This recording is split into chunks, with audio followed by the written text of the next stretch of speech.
Shalom Aleichem, this is Rabbi Kovac's Mishnah Yomi continues for Erev Shabbos Chaye Sarah. We are in chapter 4 of Yevamot at Mishnah 11. Arba Ochin, Nisuyin Arba Nashim.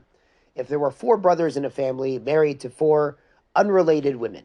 Vametu. And unfortunately, all 4 of these brothers passed away without children, so all 4 of these unrelated wives are eligible for Yibam or Halutza. So Mishnah says, Imrotza Hagadol, if the eldest surviving brother, maybe there were 9 or 10 brothers in this family originally, Shebahen, among the brothers, Liyabim, et Kulan, if the eldest brother wants to have Yibam, marry in Yibam all 4 of these widows, Harishut Biado, technically he is allowed to do so. Now the Gemara explains that practically we wouldn't encourage him to do so, and that a man really should not marry multiple wives unless he has the resources to support all of them, and the Rambam actually paskins to have each of them have their own separate apartment or house. And the custom, at least among Ashkenazi European Jewry, is to follow the Cher Mebenu Gershom and not to marry more than one wife, unless there are some very, very rare, some very rare situations where perhaps the first wife becomes mentally incompetent and cannot accept a get. I've heard of such cases, but it's extremely, extremely rare. But anyway, the Mishnah is discussing a case in ancient times. Even when it was technically possible to marry more than one wife, it was only when each wife would be supported independently and, of course, honored and given proper respect within the framework of a Jewish household. Now, the Mishnah brings the corollary, Misha haya nosu shtei noshim. If a man was married to 2 wives who met and then he died without children, biyata, the marriage of Yibam, o chalitzata, or a chalitza ceremony, shall achat mehen, done with one of the co-wives, poteret sarata, that releases the second wife to marry anyone she wants. And this is, of course, goes back to the very first Mishnah in Yevamot, that if there's a prohibition to marry one of the co-wives, then it releases all of the co-wives, at least according to Beis Hillel, from Yibam or chalitza.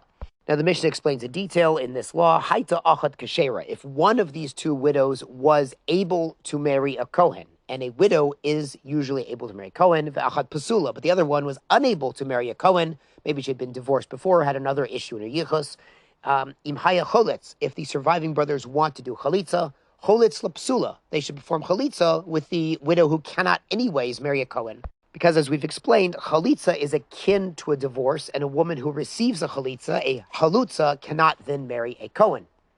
If they want to marry one of the widows in Yibam, Yabam the Kashera. You could do Yibam marriage even with the Kashera. Let's go on to Yud Beis, Mishnah 12. Hamachzir grushasu, a man who divorced his wife and then married her. Now that's not a problem unless she was married to a different man in the middle, and then it is biblically forbidden to do so. V'hanose halutzato, or a man marries a woman that he performed chalitza with, that's also biblically prohibited.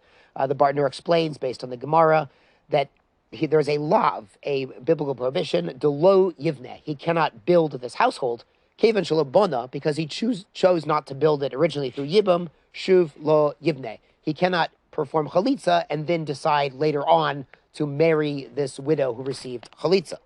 The surviving brother gets one shot at Yibam, and if he decides to do chalitza, he can't then later change his mind and try to marry this woman. Hanose krovat chalutzato, or he marries the close relative of a woman he did chalutza with. Yotzi, he has to divorce her. He cannot let this marriage continue. V'havlad mamzer, and if he had a child with this woman, that is an illegitimate child. Divrei Rabbi Akiva, at least according to Rabbi Akiva.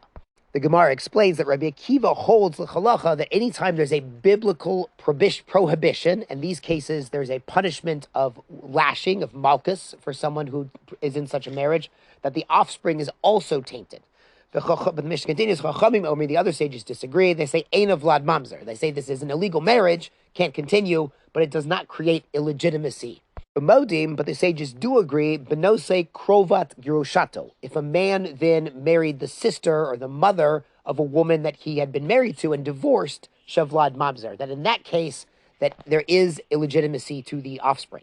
The Bartner points out these marriages are more severe. The ones that Rabbi Akiva said, the first ones we said, that's an Isser Lav, and the punishment is Malkut. And this last case of marrying the sister, the mother, the close relative of someone's former wife or current wife is an Isser Karet, of being cut off from Hashem, which is a more severe punishment. Yashar Koach, and a good Shabbos.